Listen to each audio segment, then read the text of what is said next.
hidden. Too many hide from view, often told their lives aren't true.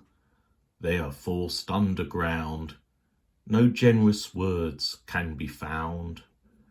On them falls terrible shame when individuals play their game of humiliating and degrading, always ready with berating. To them people say nothing nice, which is repeated more than twice. You'll find such diminished tales comes from when humanity fails. Why some spend their days looking for vindictive ways makes me think they're not quite right, spreading rumours, causing blight. Those who see with eyes narrow only know a world that's shallow. I would hope they might learn life is more than crash and burn. Yet I know they'll never change. To them kindness is far too strange.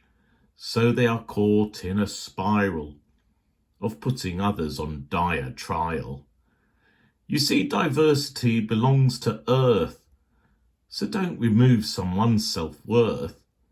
Instead, encourage them to grow. So stop trying to lay others low. Thank you for listening and goodbye.